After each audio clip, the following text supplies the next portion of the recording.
Welcome to Chopping It Up, a podcast powered by Journey, where we talk about freight, how people got to where they are, and their career journeys, pun intended.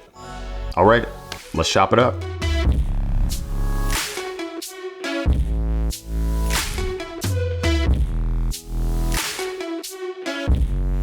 Welcome to Chopping It Up, Women's History Month edition. Appreciate everybody being here. Really excited to dig in with the incredible Journey team here. We're going to start with some quick intros. We'll go left to right. Morgan, if you wouldn't mind, 30,000 foot overview, where you grew up, all that fun stuff. Yeah, you got it. So I'm Morgan. Obviously, everyone here knows me. I'm a senior recruiting advisor here at Journey. I'm actually from Michigan, but my life path was a very windy and adventurous one. I left home when I was 17 and proceeded to travel all over the world. So I lived in Alaska, I lived in the Caribbean, spent some time in Asia. I've been to over 50 countries, which is really fun. Started my career very late in life. I was nearly 30 when I got my first job, which happened to be in transportation and logistics and supply chain. And I started off on the sales side and moved into recruiting very quickly, and that's where I found my home. So I've been in recruiting now for close to 4 years, and I absolutely love it. And that is a little bit about me. Thank you. Hey everybody, I'm Nicki. Nice to meet you. I'm the recruiting advisor for Journey. So I grew up in St. Charles, Illinois, went to Illinois State where I got my bachelor's in communication. And I moved to Colorado after that, more cold to cold. And I decided to get into a 3PL as well. So I started on the sales side, carrier sales, went into recruiting soon after that, and then kind of stayed in recruiting for about 2 years, moved into agency recruiting after that, doing all different types of recruiting all over the map. Most recently was in technology recruiting, and now I'm here at Journey, and I love it. Thank you. Hi, everybody. I'm Maya Quijada, and I do business operations here at Journey. I am from Colorado Springs, Colorado. I grew up there. I went to Boston for college. So at 18, I moved out to the East Coast and lived there for about 7 years, went to Northeastern University, and I actually intended to pursue political science. That's what my degree is in African studies. But I made a little bit of a pivot halfway through, got interested in technology, got a job at Akamai doing corporate marketing, and I really liked it. I liked the tech industry, but we wanted to move somewhere else. So we came to Chicago. I landed a job with a tiny startup that worked with Gmail products, integrating into your Gmail account. And I got to do everything at that company. It was really exciting, got to learn how to run a business. And then I said, you know what, I want to run my own business. So I worked on my own for the last 6 years. And I met Will about 7 years ago. When I heard about Journey, I kind of had to get involved in some way. So I'm really grateful to be here and nice to meet everyone. Thank you. Hi, I'm Erin Sweeney. I'm head of marketing for Journey. I'm from Lake Zurich, Illinois. Shout out LZ Bears. I went to Illinois Wesleyan University with Will, where I studied business administration with a focus in marketing. And I also played softball, was part of the marketing association. I was actually a sorority girl, and it was an Alpha Gam. So did a lot in college, and I started my career when I thought my whole career was going to be in sales at a company called GES, where we ran conventions such as Chicago Auto Show. So a really fun way to implement sales, and learned a lot through a management program. And then I was missing creativity, and I got poached into advertising, which I felt really lucky for that, and spent the last 7 years in advertising between a very niche role in awards. So things such as the Effie Awards, Cannes Lions, and specialized in that. And then I spent a few years on the global communications team on the commerce side, where I focused on social media strategy and communications, and then switched back into the awards role because I missed working with the creatives. I left advertising in June to take a bet on myself, and we'll talk more about that later, I'm sure. And that's where Will and I aligned. I'm also head of marketing for Journey, and I have my own company called Debrouillard as well, and that's where I'm at today. Beautiful. Well, thank you for the intros. We'll get going here. It's super interesting. You brought up wanting to do a Chopping It Up version for Women's History Month. So super excited to dive into all your backgrounds and kind of talk about different topics that we discussed as a group yesterday. So we'll start with you're all in transportation now. And you've built incredible careers, have seen success. Some are new to transportation. Some have been, Morgan, in it for a little bit, and Nicki as well. What's it like as you've built your career in transportation as a woman and new into transportation? Being new, it's definitely been a little eye-opening in, what has it been, 3 months, 4 months even? Yeah. I've already been the only woman in the room multiple times, in the literal boardrooms, or in the Zoom meeting rooms, and that really wasn't that common in advertising. I feel like a lot of times my role in advertising, it was pretty well diverse. I worked under a lot of female leaders, which was always great. But yeah, this time I'm like, oh, wow, it seems a little maybe behind the times, and could use a little zhuzh on that front.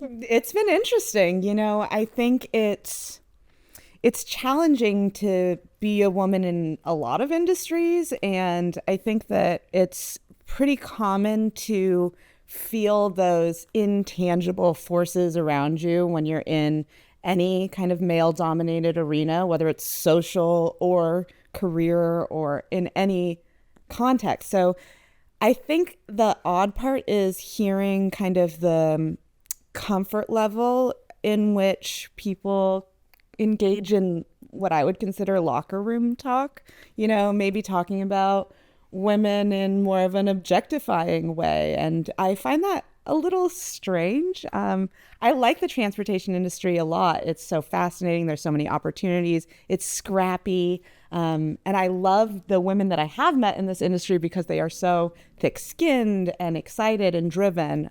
But it's definitely something different. Yeah, for sure. I mean, I am not a person who is uncomfortable almost ever. I've been all over the world. I've taken the subway in Thailand. Like, I'm not a person who's scared or gets nervous, but I will never forget walking in on my first day in my first logistics job. And I walked into a room of 100 people and 99 of them were male and 1 was female. And I will never forget that feeling. I was uncomfortable. I just thought to myself, like, what have I done? What am I doing here? And it got a lot easier over time. And I have been lucky enough to meet incredible women in this industry. And I've had incredible female mentors who have opened doors for me and taught me things and stood between me and people who, were hard to work with or maybe a little bit more traditional or who weren't willing to give me the respect I deserved. I had a lot of powerful women who helped me. But I'll never forget that first day feeling, especially since I'm a person who's lived an unusual life and it takes a lot to make me feel that way. Yeah, just to kind of go off of what everybody else has said, it's been very interesting. I would say, like, there are times where you can be made to feel uncomfortable or like you're being perceived because you're a girl or you're pretty or whatever it may be. And you kind of have to, like Maya said, build that thick skin and just like kind of take it as it is, and kind of roll with the punches. Unfortunately, for some women, that's just what we have to do.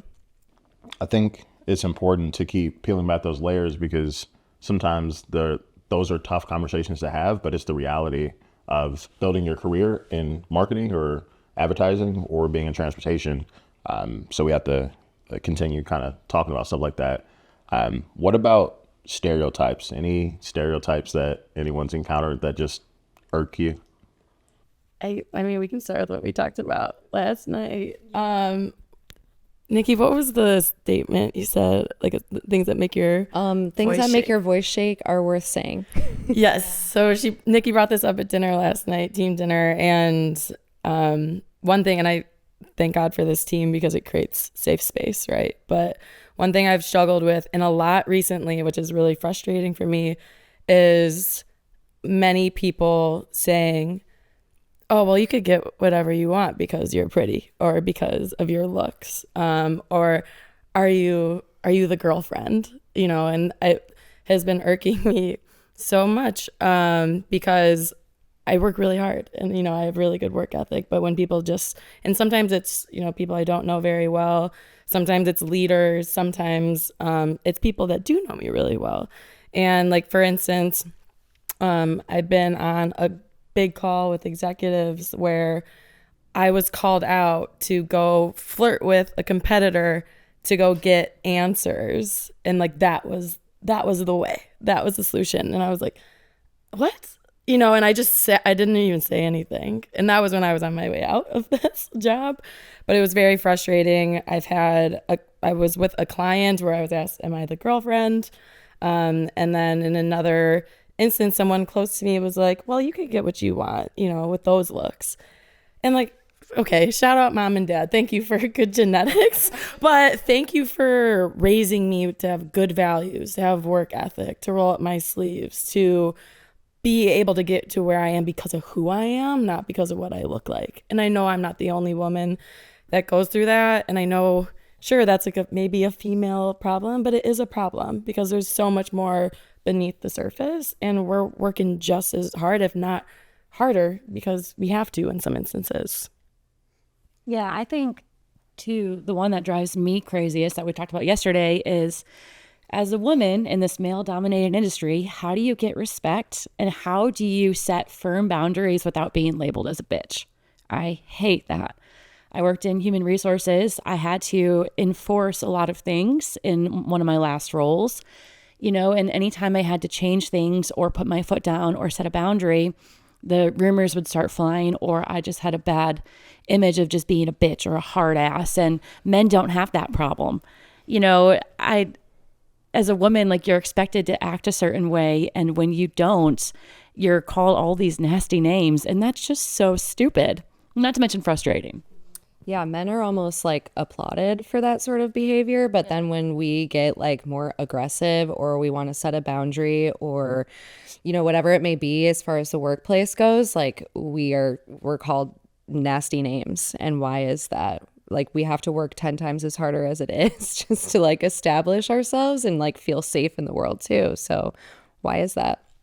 I think there's like, in these male dominated spaces, it feels like there's an underlying threat of, you know, being misperceived or being, you know, threatened with violence or flirting or unwanted attractions. And it really presents for me in a challenge to be present in the moment. And when I'm trying to think with my big business brain, the one that I've curated over time, it's hard when you have these anxieties of, okay, is this person looking at a part of me, or is this person misperceiving what I'm saying as flirting? Is my friendliness being perceived as something different? It is a challenge. Yeah, well, and I want to jump in here too because I love clothes and I love style, and I have always dressed professionally, but with my own element on it. But because of the way I dress, because of how colorful or how feminine my clothing is, it's made it harder for me to pave the way because I don't wear traditional blazers and I don't wear a lot of black, white, or gray. No offense, you guys look lovely, but I've been the only woman in the room where I've been interviewing a candidate and I feel like they have taken me less seriously because of how I chose to style myself that day, which has just been hard. I think on the opposite scale of being too serious, or maybe sometimes you're a bitch because you're being blunt, it's the sensitive scale. Mm-hmm. So it's like, oh, if you express how something is bugging you or you're approaching it on the other end, it's like, oh, she's sensitive. It's like, it irks me so much because it's just like, no, I'm just human, just like the rest of us. But we have that sliding scale of bitch to sensitive. Mm-hmm. And the in-between is really fuzzy. It's kind of one or the other, it feels like a lot of the times.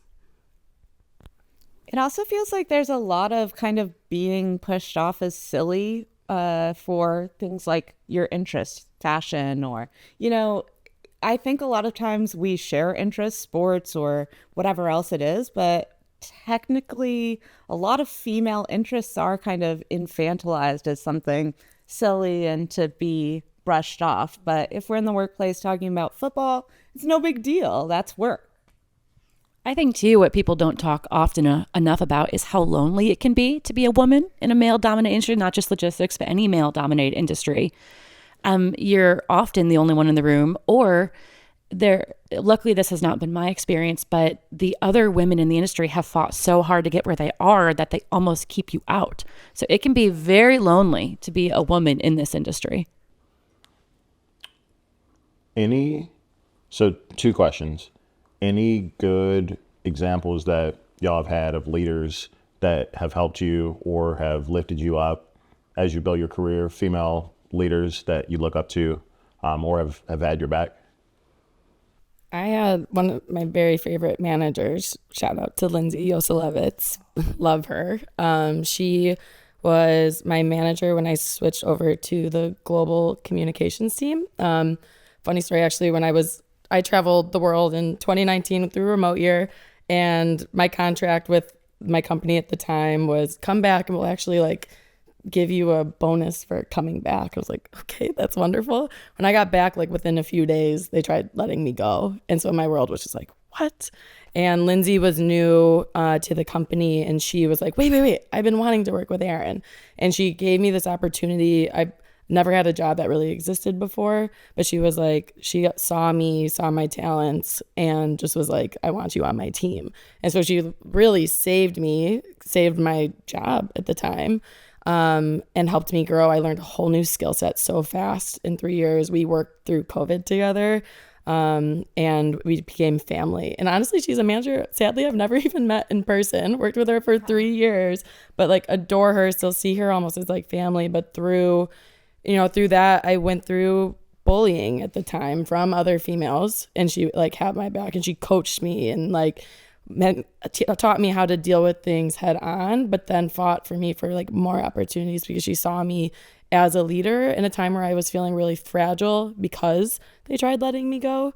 And so I was feeling inferior, but she like lifted me up and lifted my chin up, and then which just created more and more opportunities for me over the next couple of years. I had a really good female manager as well. I mean, almost everything I owe my career to at this point in time is from Brittany Payon at Steam Logistics. And I will say her name even louder. Brittany Payon, you're a rock star, because she paved the way for me and other women to be successful. I mean, she broke down barriers for us. She opened doors for us. And any struggle I was up against, she had my back, and she taught me a lot of what I know today. And my very first manager I had in supply chain was fired for sexual harassment. And this is something I never talked about before, but I worked for him for months under him, and he would touch me and he would say things. And I was so nervous and scared to speak up. I finally went to Brittany and I said, look, I've got to tell you this. And he was gone that day. I mean, she always supports all of the women in the industry, and I was very lucky to work under her. So I also had a strong female leader who taught me a lot in this industry, but I know that hasn't always been the case. Ones that take action, like that's a really big deal. And we were talking last night, like that doesn't happen all the time. Yeah. I have sort of the opposite experience. Yeah, and it wasn't even a woman. So, I mean, it's kind of just happened throughout my entire career, unfortunately, where people have made like inappropriate comments, or like they walk in a room and like you just like, if you're a woman, you get the feeling and and you're like, I don't feel comfortable with this person. And it could be like the way that they look at you, or the way that they're just like too close to you, whatever it may be. But I have a story of a company that I used to work at, and I was newer to the company, and I was getting this weird vibe from one of my coworkers, and we were kind of in the same line of sight as far as our desk situation, and they would make very weird comments and just make me feel uncomfortable. And so I finally went to my manager after a few months, and they were like, oh, well, no, we're not going to do anything. You should get comfortable feeling uncomfortable. And I was like, oh, okay, what? Like, and I find out that that they're the top biller at the company. So it's just like a little bit, it just happens to women, and we have to like put up with it, which is BS in my opinion. What are some ways that people who are aware of what's going on, whether it be coworkers, managers, people in leadership, how do they better represent someone like yourself working through something like that? Well, sorry. Do you Please want go. Okay. Yeah. Honestly, just like having your back. Like I went to 3 different people and I asked for help, and it felt like I wasn't being heard. Like I felt like I was kind of like drowning and there was nobody there with a lifeboat. So just like hearing you out, hearing what you have to say, and also taking action, like not just writing the person up, but doing something about it. Just because they've been there for a long time doesn't mean that they should stay there, because they've probably made other people feel uncomfortable too.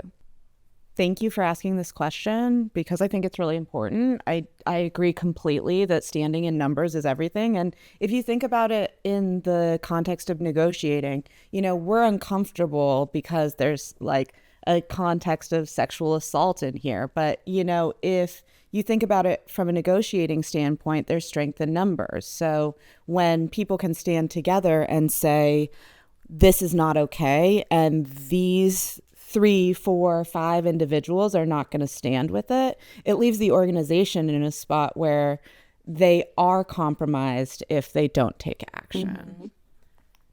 And just to add, I've been through this somewhat recently, but when I started reporting someone for various reasons, between bullying, just bad treatment, and sometimes harassment, I started speaking up and I reported it. And then, there's only so much HR can do, but other women started Me Tooing. And I was like, whoa, I've never been in this situation before. And I was like, it felt like this momentum a bit. But unfortunately, when HR did like their background and like looking into it, nobody had ever reported anything out of like a handful of people that had come to me and been like, that's happened to me. And so therefore I was kind of lone soldier. But I'm okay with that because we have to use our voices, and it's scary. It's not fun and it's not easy, but you have to in order to protect one another or the next person who's going to be in your shoes or the next person who's looking up to you. Like we have to pave the way, but at the same time, if there's someone and they're protecting that person, look at the company you're working for. Do you want to work for them? Do you want to be like the leaders that are protecting this person? Probably not. So it's time to pivot. And pivoting is scary too.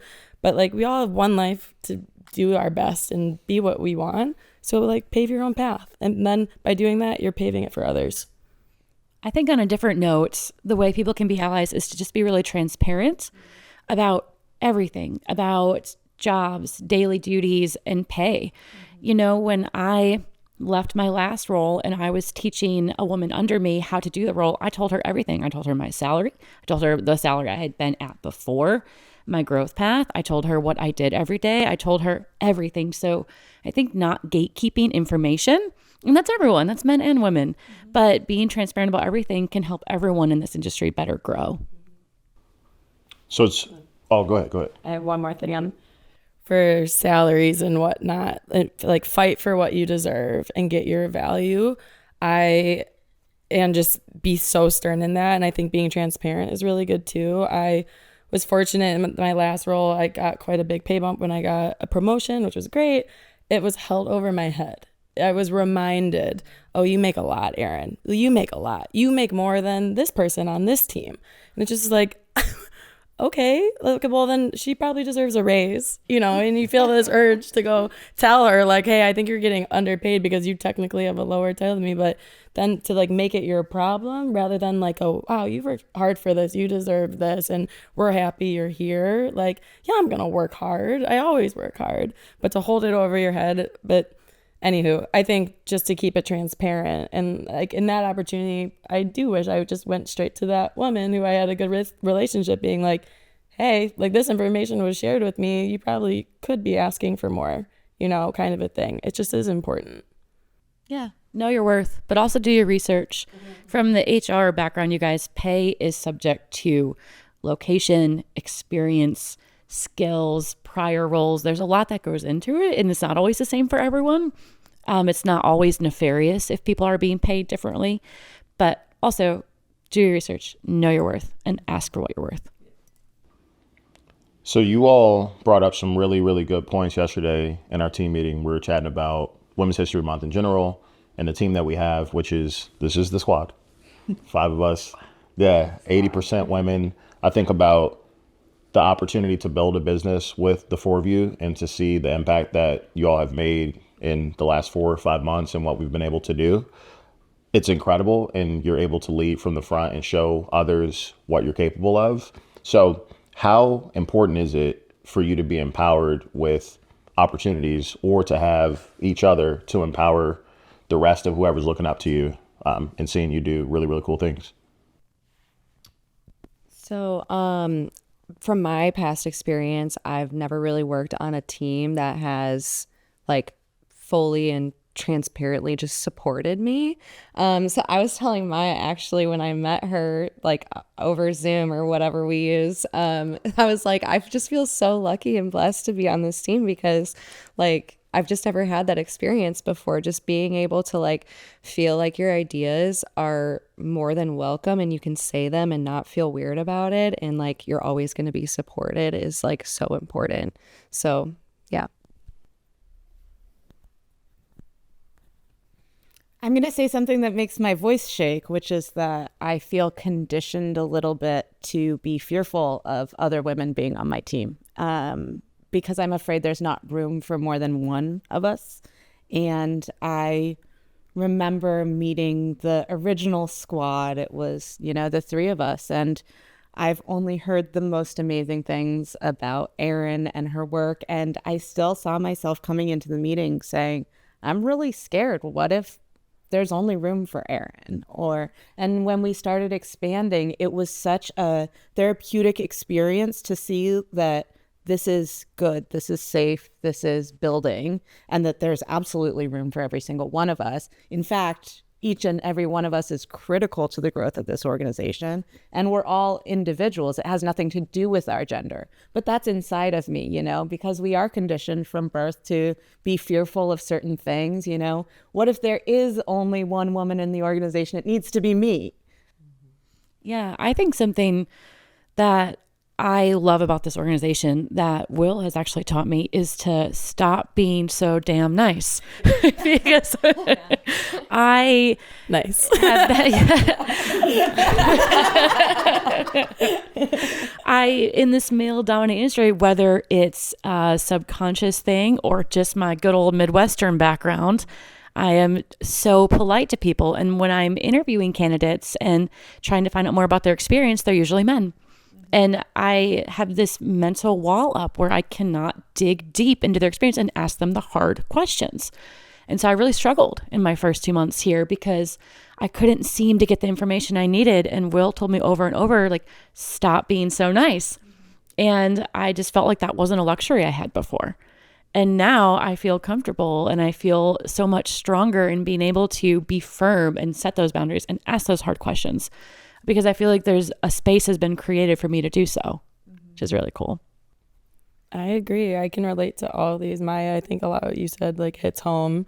I've been most recently on a team where it felt like you had to like make your way into the inner circle. And even then you had to prove yourself. And then it was scary to use my voice. And then I kept saying, I was like, I just feel like I'm hands and not being used for my brain. And I mean, I tell you all the time, it's been so fun these last 4 months because I'm using skills I feel like I've already known I've had, but it's never felt so powerful.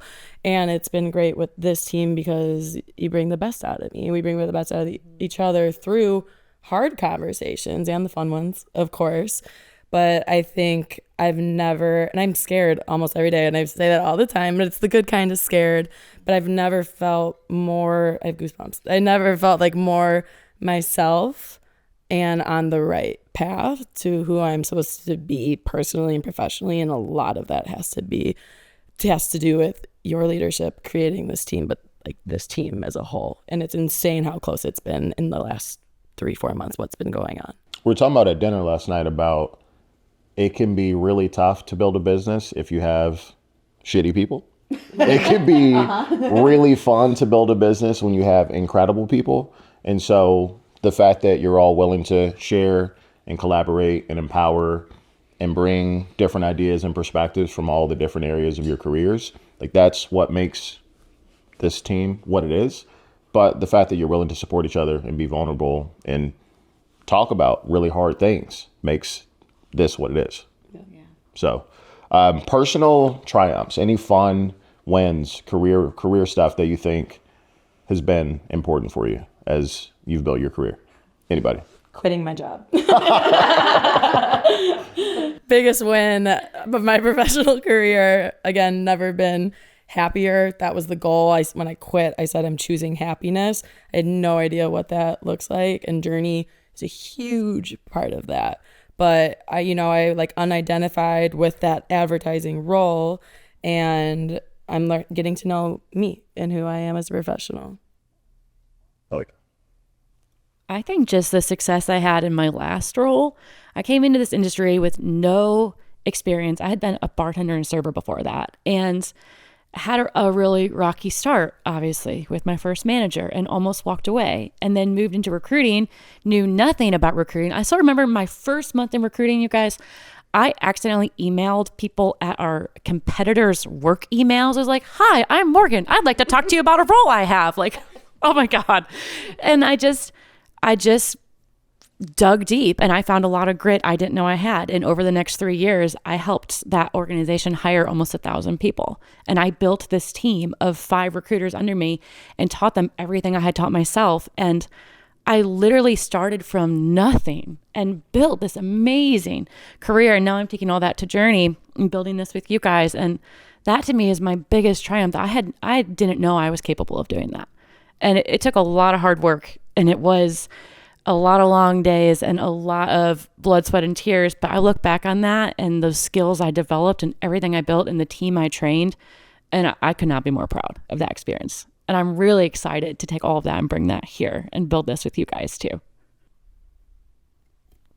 I think that for me, it's less about my positions that I've held at different companies and more about this like learning to trust my intuition. You spoke about moving through discomfort, and I really feel that there was something inside me at 18 years old that said, you need to leave Colorado, you need to see the world, and whatever opportunities you can get to do that, you're going to do it. And so I went to a university where I knew nobody even in the region, and I went to Kenya and studied public health, and I went to Barcelona and studied going to clubs, and I really loved, like, I took classes in Spanish, and it doesn't feel linear, but it does feel true to my heart. And leaving Northeastern, and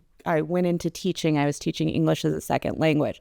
All of these skills built on each other, having worked in tech, having worked as a teacher. Now it makes perfect sense. It didn't seem linear at the time. And I had so much fear that it was jumping from career to career and industry to industry. But in the here and now, I know that all of those skills were making me who I am and who I'm going to be.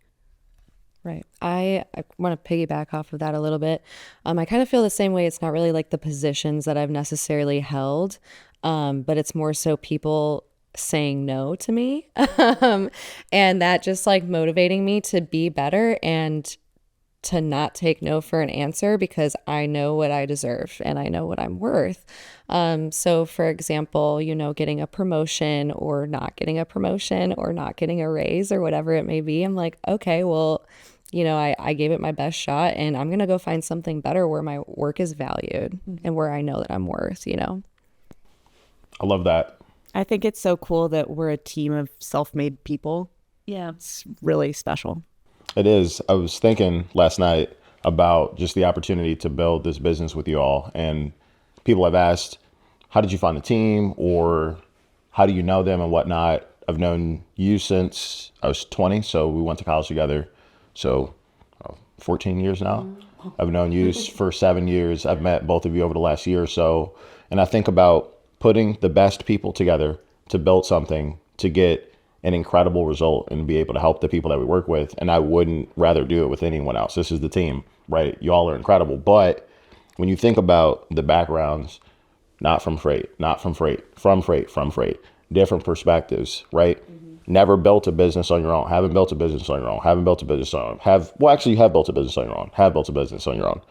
Putting all those things together, getting a bunch of unique perspectives is how you get incredible results. It shouldn't be traditional, right? Like it should be the best people available to go do incredible work. And so I just am super proud of each of you and the stuff that y'all have done and what we will do for years to come. We're just getting started.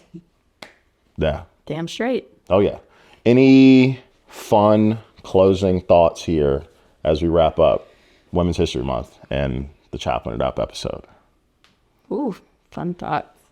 I mean, I would just say there's opportunity for everyone, and there's opportunity where you make it and find the strength to dig deep to just go get what you want. I don't know if that's very fun, but the last 6 months has been like super transformational for me, and I've gone through a lot that I didn't know. Maybe I always knew I was capable of, was too afraid. And so just go for it, honestly. I think too, like something, like if I can leave any woman listening to this with one piece of advice, it's don't change who you are.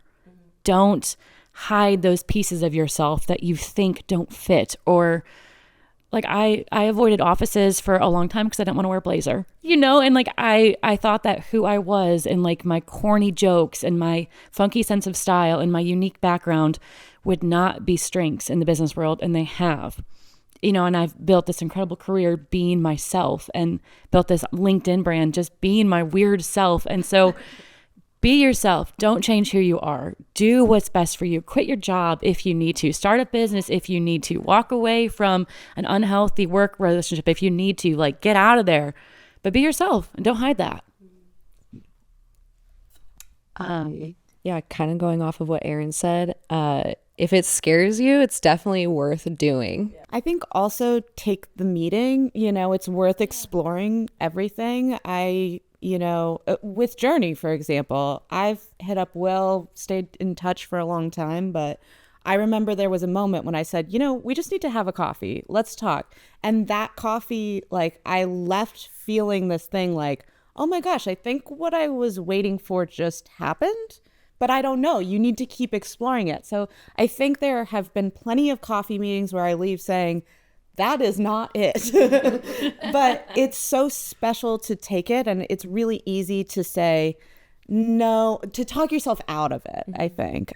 So it's hard to juggle the both in your brain, but it's worth it to explore opportunities that are in front of you.